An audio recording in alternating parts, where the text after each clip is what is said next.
but they believe it's finally time that we make health care affordable and available for every single American, that we bring down costs for workers and for businesses, that we cut premiums and stop insurance companies from denying people care or coverage who need it most.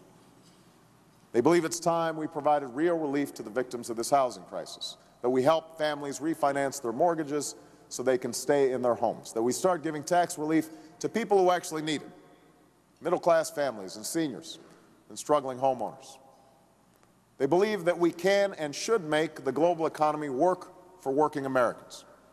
We might not be able to stop every job from going overseas, but we can certainly stop giving tax breaks to companies that are shipping jobs overseas and start giving tax breaks to companies who are creating good jobs right here in the United States of America. They know that we can invest in the types of renewable energy that won't just reduce our dependence on oil and save our planet, but create up to 5 million new jobs that can't be outsourced. They believe we can train our workers for these new jobs and keep the most productive workforce, the most competitive workforce in the world, if we fix our public education system by investing in what works and finding out what doesn't. If we invest in early childhood education and finally make college affordable for everyone who wants to go. If we stop talking about how great our teachers are and start rewarding them for their greatness by paying them higher salaries and asking more from them and giving them more professional development. They believe that if you work your entire life, you deserve to retire with dignity and respect, which means a pension you can count on and Social Security that's always there.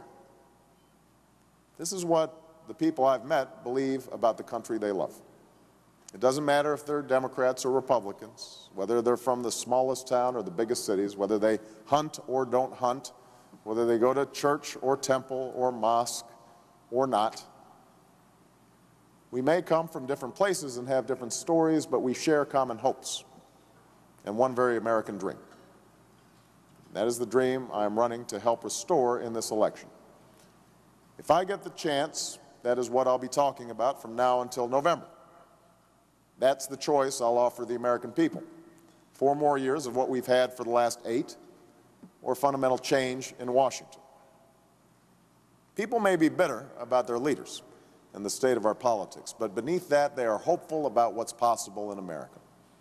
That's why they leave their homes on their day off or their jobs after a long day of work, and they travel, sometimes for miles, sometimes for hours, sometimes in the bitter cold, to attend a rally or a town hall meeting held by Senator Clinton or Senator McCain or myself, because they believe that we can change things in this country, because they believe in that dream.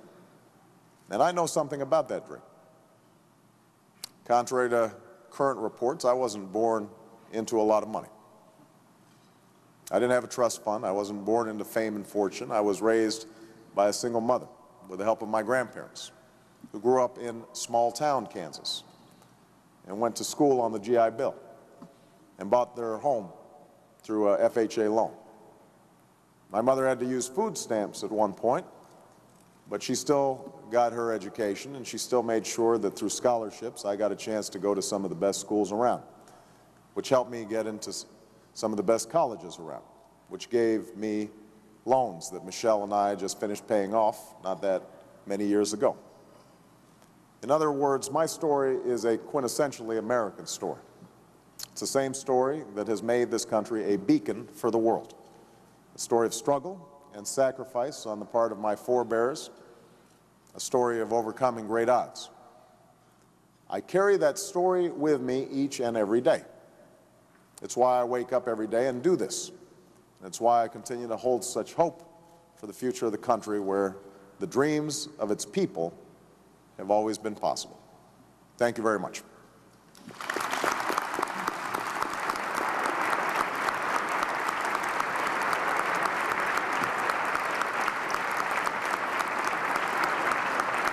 Thank you, Senator. Thank you, Senator Obama. We collected some questions before you came, and I will ask them, and I know you'll be excited to answer them. First one: can a Democrat talk about guns, God, and immigration without getting in trouble? I actually think it's possible. And not only is it possible, but I think it's necessary. These are the so-called wedge issues that have divided us in repeated elections. And one of the things that I have tried to do for the last 5 years, 10 years, certainly since I started running for the United States Senate, is to see how we can bridge these divides. And I'll give you a couple of examples. I believe that, for example, on guns, that if you look at a state like mine in Illinois, there are two realities and two traditions that I think are representative of what takes place in the country. If you go to downstate Illinois, which is closer to Kentucky than it is to Chicago, people view gun ownership as part of deeply held traditions that are passed on from one generation to the other. And not understanding the importance of those traditions, the memories that people carry with them about going hunting with their fathers or their mothers or their grandparents, means that you're ignoring something essential in their lives. What's also true is that in Chicago, so far this year, there have been 22 Chicago public school children who've been gunned down on the streets, most of them faultless victims. And so we keep on talking past each other on that issue. And the question then becomes, is there a way for us, on the one hand, to acknowledge the importance of gun ownership in huge swaths of the country, and recognize, as I've said repeatedly and long before this recent part of the campaign, that the Second Amendment actually means something. Can we acknowledge that and at the same time recognize that for us to put in place strong, tough background checks to close the gun show loophole, to be able to trace guns that have been used in crimes to the gun dealers who sold those guns, to see if they're abiding by the law and making sure that they're not working with straw purchasers to dump illegal handguns into vulnerable communities, that those two visions are compatible, that they're not contradictory. That, I think, is important for us to be able to move forward. On issues of religion, obviously the most contentious one is abortion, and we had a long conversation about that last night at the Captioned Forum.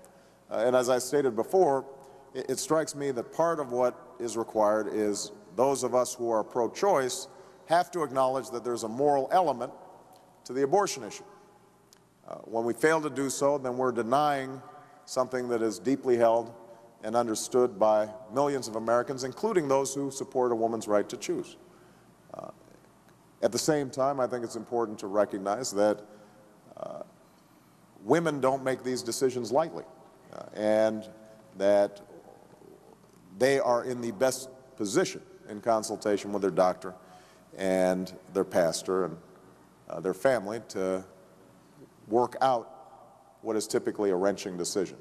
I guess the point is that on all these issues, what's most needed is an ability to listen and acknowledge the values and the ideals of those who are on the other side of a particular debate.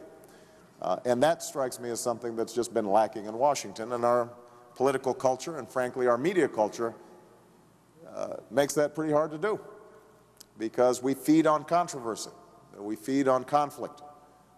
It's not that interesting to say, well, I disagree with the guy, but I see his point. That doesn't catch headlines. But at a time when we've got such urgent problems, probably some of the biggest challenges that we faced, certainly in a generation, it seems to me that for us not to make that effort means that we are, we are inevitably going to be caught up in the same cycle of political silliness that prevents us from tackling these real problems.